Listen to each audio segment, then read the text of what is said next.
Every day, lives are changed, and someone in our community succeeds because kind, compassionate people took notice. Our stories are real, the people are real, and when you give to United Way, the successes are real.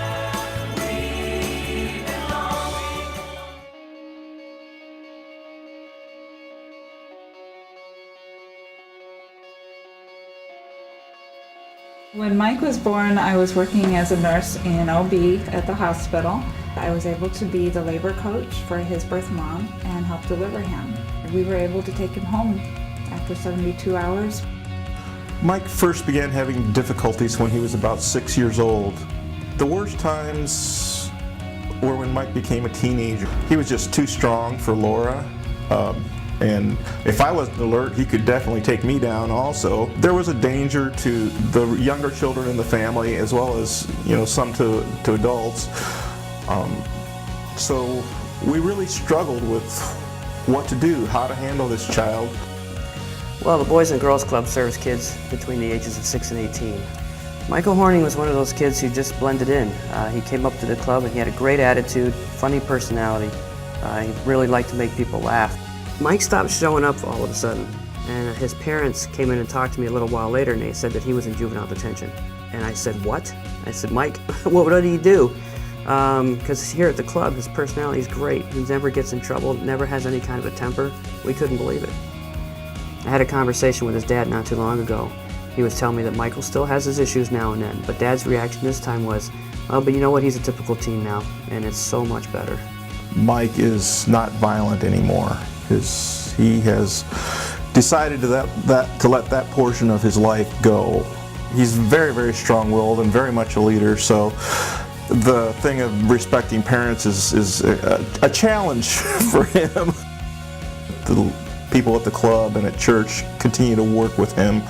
And that brings tears to my eyes because his future for a long time was pretty doubtful, and now we have high hopes for his future. United Way is about creating lasting changes right here in our community, where you live, by focusing on what it takes to live a better life.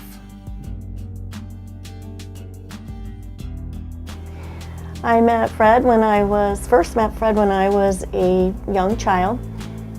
His mother was one of the women who helped my mom accept and come to terms with the fact that she had a child with a disability. Years ago, and I'm sure when Fred was young, the parents were told that you needed to institutionalize their children. Parents were left to kind of struggle through it themselves, or they did give up their children to an institution because that's what doctors told them to do. 10 years ago, his mom suddenly needed to move into a nursing home, and my sister Stephanie and I happened to be at the Jazz Festival and ran into Fred, and Fred was not living at home at that time.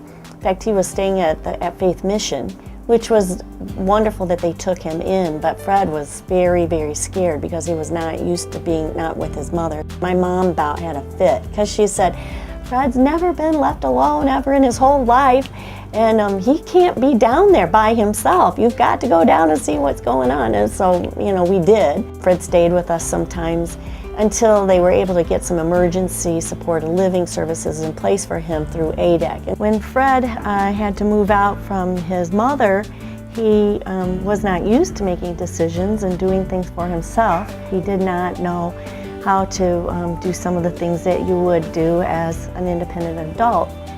ADEC has supported Fred ever since services started. He worked in their sheltered workshop for many years. Then they started supporting him in the community with supported employment, where he has a job coach who helps him learn a job. United Way supported ADEC for probably 50 years maybe. United Way dollars go to all kinds of agencies that help people either with disabilities or other kinds of needs. And it's been a tremendous funder for ADEC. Our goal is to create long-lasting changes that prevent problems from happening in the first place. We all win when a child succeeds in school, when families are financially stable, and when people have good health.